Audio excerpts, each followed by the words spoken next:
Psykisk sygdom er ofte usynlig, men det fører til kolossale lidelser for det menneske, der rammes, for dets pårørende og omgivelser. Og måske netop fordi, at psykisk sygdom rammer det at være menneske, så kan det ofte være umuligt at leve livet. Og desværre lader de behandlinger, vi i dag kan tilbyde, ofte meget tilbage at ønske. I psykiatrien har vi lavet et nationalt forskningsprojekt, der hedder Dansk Psykiatrisk Biobank, der koordineres fra Sankt Hans og som dækker hele landet. Vi har 2 ønsker.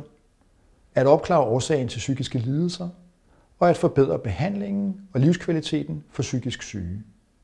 Vi forsøger med andre ord at kortlægge de forhold, der fører til sygdom, og som bestemmer, hvordan det enkelte menneske reagerer på behandling.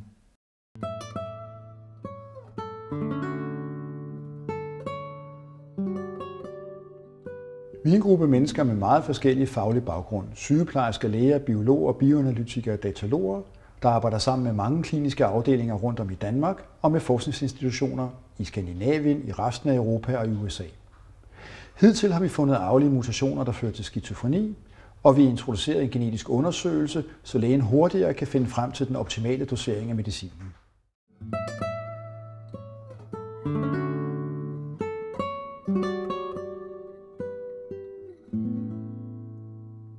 Hvis du har en psykisk lidelse, så vil vi blive meget glade for din og eventuelt din pårørendes hjælp.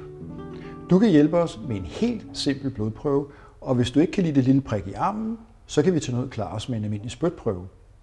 Vi vil også gerne stille dig nogle få spørgsmål, men inden vi overhovedet går i gang, så vil vi naturligvis give dig en grundig introduktion til hele projektet.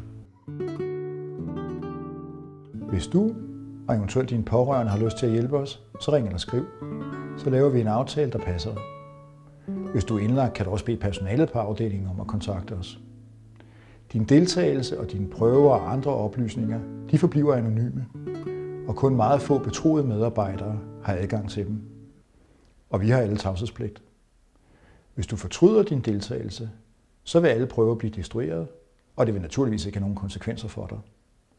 Vi ser frem til at mødes med dig.